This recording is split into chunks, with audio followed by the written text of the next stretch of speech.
6 intentions that I have for 2025. Let's go all in.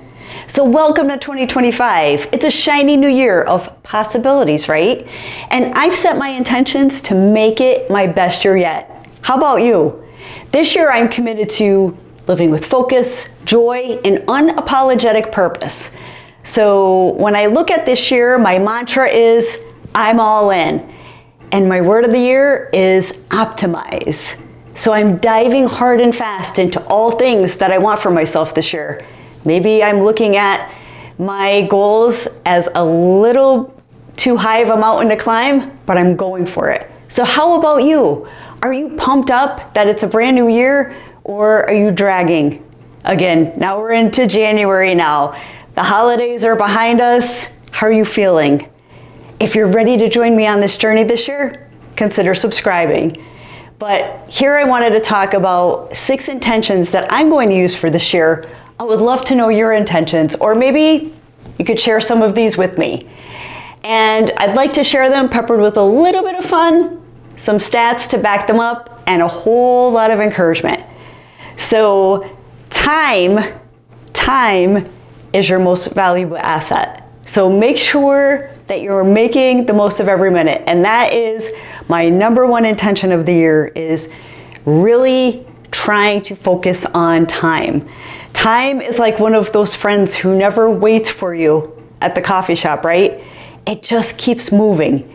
And I feel like the older and older I get, the quicker time is going, doesn't it? It just seems like when we were kids or we were younger, we had all this time.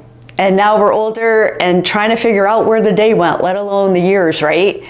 Did you know the average person spends about 2.5 hours, actually 2 hours and 31 minutes on social media, according to Statista, in a study they did last year in 2024. That's more than 38 days a year of scrolling. I want those 38 days back, right? So think of all of the things that you can accomplish in 2.5 hours. I know I can think of a whole bunch of things that I can tackle. So this year I'm auditing how I spend my time, whether it's batching tasks, setting a stricter boundary as far as how I'm spending my time, or trading my phone in for a book. 2025 is the year of intentional time management. So remember, time doesn't wait for you, but it does reward those who respect it. So let's take advantage of our time this year in 2025. And a second intention is control the controllable. So if you can fix it, fix it. If not, let it go. It sounds simple, right?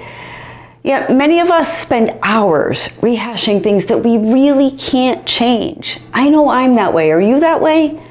Research from the University of California, they show that people who let go of uncontrollable stressors, they report 23% higher life satisfaction. So I know that I think way too much about a lot of things, whether they stress me out or not, or sometimes it's just about something someone said or something I said. Did I say that in a terrible way that they gave me a look?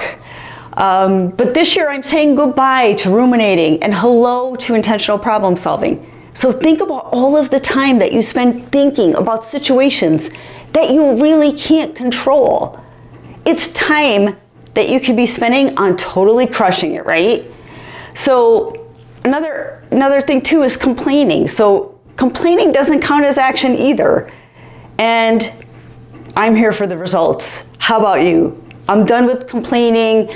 I'm done with ruminating. And if I find myself doing it, I'm going to stop it this year. But if you find yourself complaining, or I think even more importantly, if you're with a group that always is complaining, I know there's certain people that I know that I kind of get sucked into certain groups that it just becomes a bitch session. Stop it now and find yourself a new group. So I am finding myself some new friends and new people to hang around with, because I'm not wasting my time complaining this year. I'm not wasting all of this time that I could be using to crush it. A a third one is be happy and find joy in the small things. I think we all get so just in our lives like grinding and we're trying to get to our goals, and then there's so much going on in our lives that we just don't even appreciate or step back and enjoy the things that we have. You know, I think about that all the time. I mean, sometimes even, you know, we'll go on a vacation and then we come back and we're like so exhausted, but so much of what we built and, you know, just things that we have, we don't take the time to enjoy. You know, if you're lucky to have a pool in your yard, enjoy the pool in the summertime when the weather is amazing. Or if you're able to get out to a lake or whatever really excites you. But take the time to just step away and enjoy life a little bit. I just don't think I'm doing enough of that. So happiness it's not some big grand achievement waiting on the horizon. It's really found in a lot of the small things. And I think we can find a lot more happiness in our day if we enjoy the things we have, we're grateful.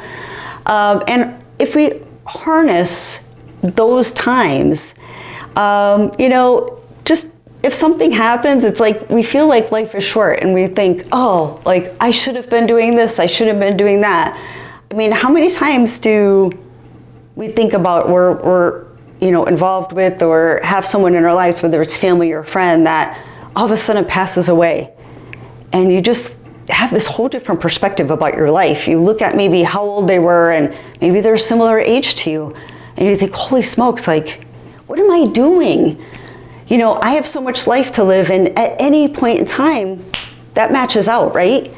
So a 2022 study in Nature Human Behavior, they found that gratitude and savoring small moments, it boosts happiness by up to 25%. So whether it's a perfect cup of coffee, a random dog wagging its tail at me, or the sound of rain, I am soaking it all in. So I am going to do my best to be present in today.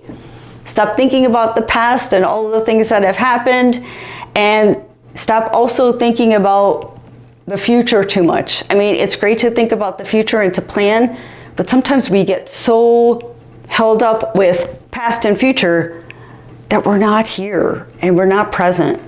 So that's my mantra this year, or one of them. So I'm going to smile even when I don't feel like it. I'm going to spend time in nature, in the quiet, to really listen to myself this year. And I'm going to spend more time with people that are worth it, and not these energy drainers and fake friends. So let's stop chasing happiness and start making it happen for ourselves. So what are you going to do in this category? Number 4 is let go of things that no longer serve me. So this is a big one. I think sometimes it's so easy to pack on the goals, but decluttering, it's sometimes we become hoarders, right?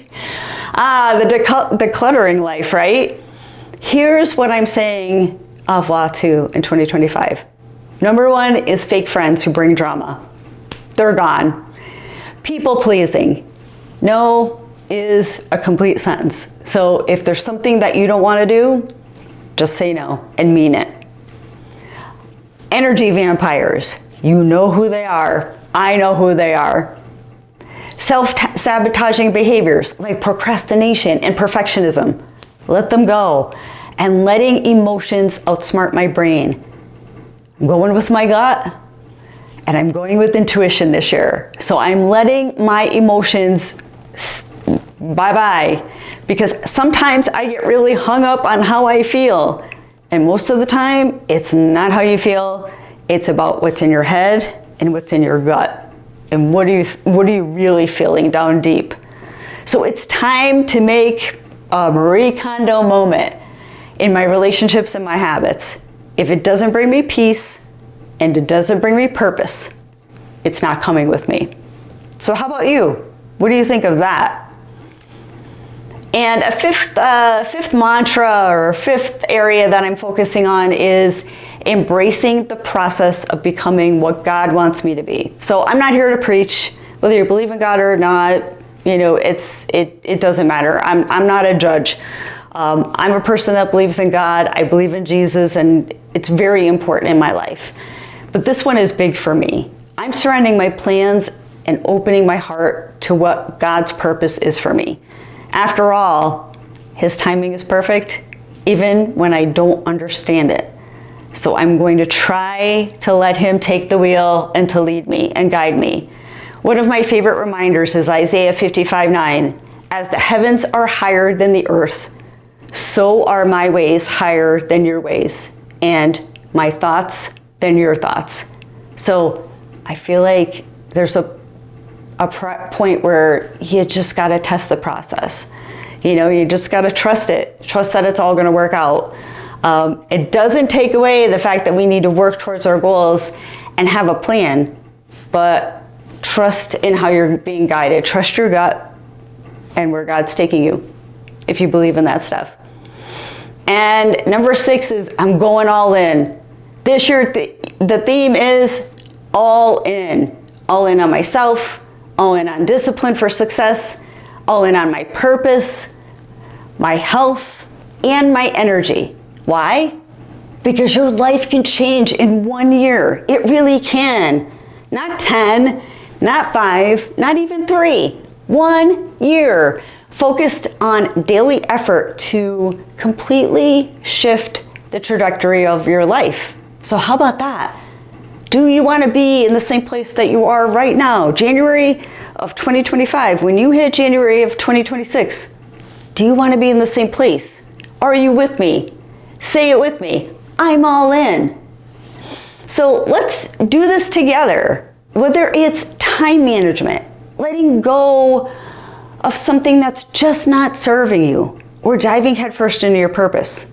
Let's make 2025 the year that we all go all in. Now it's your turn. What are your intentions for this year? Put them in the comments. I would love to know. I'd love to hear about them and to cheer you on as well. So let's cheer each other on. Let's make 2025 the best year that we have going for us. So if you found this content valuable, please consider subscribing. If you want to go all in, follow me on my journey in 2025 and subscribe and share with those that are like-minded and want to crush it this year as well. So cheers to a year of transformation and of joy. And I will see you on the next video.